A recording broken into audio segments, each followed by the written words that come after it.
Alright boys, did you know that the Swedish got a helicopter tree? Did you know that for about 15 minutes they used the Apache and the Mi-28 in testing, and now they're here in the Swedish tech tree for some reason? Well, this opens up a huge can of worms for War Thunder really. Any country that tested any tank could now theoretically become a premium, which, yeah, that's gonna cause some people in the forums to go mental. But anyway, we're going to be taking a look at the Mi-28A. This is the new Golden Eagle Premium for the Swedish helicopter tree, and it is currently a rank 6 battle rating 9.7 attack helicopter, obviously within the Swedish tech tree. Now to unlock this tank, it's going to cost you 9,270 Golden Eagles, which is quite expensive. It's around $50 or 50 euros. Or to put it in a Russian context, around 50 billion rubles by the time this video probably goes live. Anyway, the helicopter is a premium, so will of course have quite a low crew-train cost, only 10,000 silver lions. For the expert in Ace qualifications, it'll set you back 1,670,000 silver lions and 2,800 golden eagles. Although being a helicopter, the expert in Ace qualifications aren't particularly useful. In terms of rewards, when playing realistic battles with a premium account, you can expect an RP modifier of 696% and a silver lion modifier of 570%. In terms of customization, there are several camouflages available for Golden Eagles. Basically, the reason that this Mi-28 is in the Swedish tech tree is during the early 90s the Swedish wanted to modernise all of their existing equipment, moving away from the vintage Centurion models into the 21st, or rather late 20th century I guess. They ended up going with the Leopard 2s and all the other modern CV-90 type vehicles, as well as trialling several helicopters which included the Mi-28A as well as the American Apache. Basically, the Mi-28A is a very early model of the Mi-28 obviously. It has earlier engines which are less powerful than the Mi-28N in the Soviet tech tree. It has no type of radar in its nose, and it also uses less modern weaponry as well as less modern countermeasures, but we'll get onto that shortly.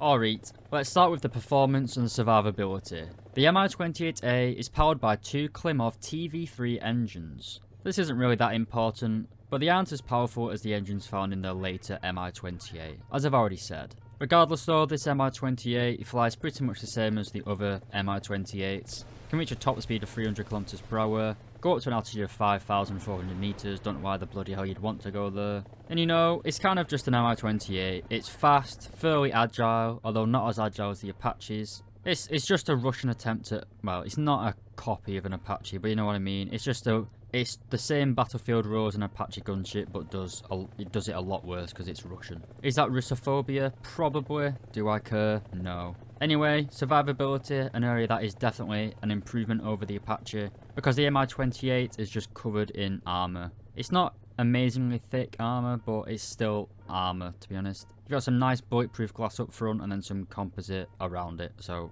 no pilot snipes from 7.62 here. Alright, we're flying through this review, boys. Anyway, let's get on to the weapons. Unlike the all other Mi-28s in the game, as well as the Kamovs actually, the Mi-28's base weapon is the 30mm 2A42 cannon. It's basically a BMP-2's gun mounted on the helicopter. It's mounted in a flexible turret underneath the chin of the helicopter, giving it very good horizontal guidance, 110 degrees actually. You can elevate the gun 13 degrees as well as depress it 40 degrees, which is very good for attacking targets below you. The gun itself is very powerful. It has 250 rounds with a fire rate of 546 rounds per minute, giving you around 30 seconds of continuous firing. More than enough to kill pretty much everything that you'll come across in game really. If you're ground attacking in Heli EC, then you won't have loads of ammunition, but it's enough to get the job done. Anyway, this gun fires a selection of ammunition, most notably the APDS belt. At a range of 10 meters you can penetrate 82mm of armor. However, getting 10 meters away from an enemy is not advisable. And the more practical combat distance of 500 meters, it's still got a very respectable 79mm of penetration. As I said, it's a BMP-2's gun slapped onto a helicopter. What more could you want? We then come on to the rockets, and up first we have the S8KOs. These are the staple of all Russian helicopters at the minute really. They have a very good max speed of 650 meters per second and have a high explosive anti-tank warhead containing 1.7 kilos of TNT. This does give them rather average post-penetration damage. They do have very good actual penetration characteristics. being able to penetrate 420mm of armour at all ranges. If you do want to take the nuclear option though, and want to kill every single thing that you hit, then the S-13OF rockets can do that for you. They have a liquid high explosive warhead containing 10.63 kilos of TNT. This gives them a constant high explosive penetration of 63mm, and pretty much will basically one-shot kill any single thing that you hit, with the exception of maybe a mouse, or a Star Destroyer, I guess. For what it's worth though, these rockets do travel slightly slower at 530 meters per second, but you have a CCIP obviously, so who gives a shite. We then come on to our final weapon. Yeah, that's it, we're coming on to the final weapon, so were we?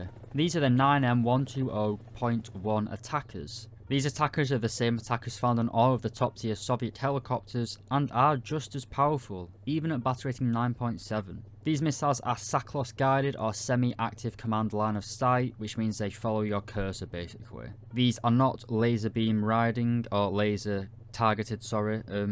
Basically the early the early dazzlers or missile dazzlers found on some vehicles can actually deflect these missiles, as well as some of the new armoured protective systems, or the APS, sorry, the active, I don't even know if that's right, active protection systems. The hard kill anti-missile systems basically, they will work against these missiles, but I've never had a problem with them. They travel very fast for missiles at 550 meters per second, and they have a maximum fire range of 6 kilometers. Now these 6 kilometer firing range isn't amazing compared to some of the bigger missiles in game like the Vickers or the Hellfires, which go up to 8 and 10 kilometers. But if you compare it to a lot of the TOW 2 missiles, or just the TOW missiles found on the American helicopters, which have a range of like 3.5 kilometers, then the attackers are very good for battle rating 9.7, remember. Like, this helicopter is insanely powerful at 9.7, it's almost certainly going to go up in battle rating. But I'm getting distracted. Anyway, the attackers have a high explosive anti-tank warhead containing 4.5 kilos of TNT. This gives them a constant penetration of 800mm of armour at all ranges.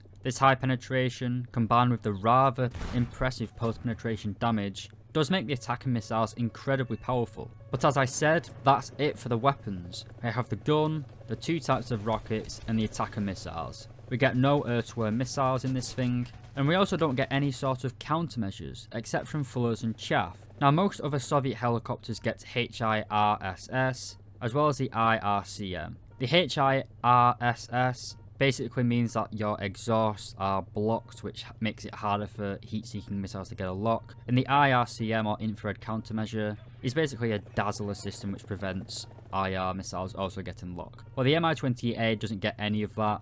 So while you do get a healthy amount of fullers in this helicopter, if a missile such as a advanced Stinger, the Igla air-to-air missile, which some of the other Russian helicopters get, or even the Mistral missiles, those things are purposely built to pretty much ignore fullers and IRCMs. So while this helicopter is very powerful in terms of its ordnance at this battle rating, if an air-to-air missile is fired at you, then it's pretty much game over because you can't really dodge it. And because you also lack your own air-to-air missiles, it makes it quite hard to defend yourself against both enemy helicopters and enemy fast jets. But as you've seen in the footage throughout this video, I've killed a few planes in this helicopter. It's not impossible, especially with the Raid 10 and American players, and mainly Fat and Stupid, but Jesus Christ, we've insulted the Americans and the Russians in one video. If only I was smarter and could think of a way to insult the French as well. Anyway, that's it, let's get on to the conclusion, boys.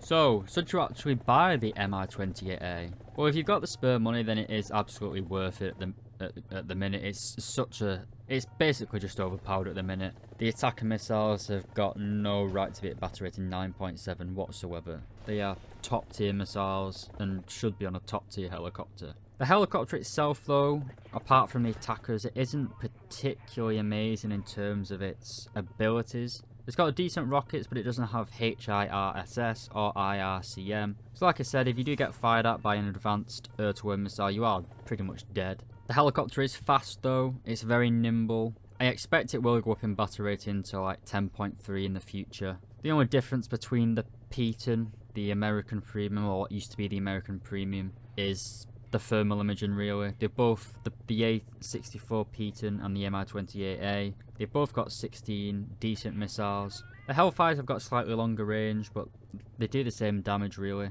The difference is the P10 does have 4 air-to-air missiles as well as thermal imaging, but I don't really see why the P10 is such a high battery rating and this is 9.7. This thing will absolutely go up in battery rating in the future, so just be aware if you do buy this helicopter, it is going to go up in battery rating, but Sweden's best tanks are at high battery rating, so it doesn't really make a difference, to be honest. I will say though, at battery rating 9.7 where it currently is, it doesn't face the big ugly air-to-air anti-air missile systems like the Rolands or the battle bus thing that no one can pronounce, or the Tunguskas. It never has to face them because they're all 11.0 or higher. So it's kind of overpowered because of the battery rating systems, but not really because of the performance of the helicopter itself. So if this went up slightly in battery rating, it got put into top tier games, it would get dunked on the same amount as all other helicopters. But I do like playing this helicopter. Is it because it's overpowered and it's steel clubbing basically? Yes. Am I going to apologise for having some fun though? No. But anyway boys, if you did enjoy the video, please do consider leaving a like and subscribing.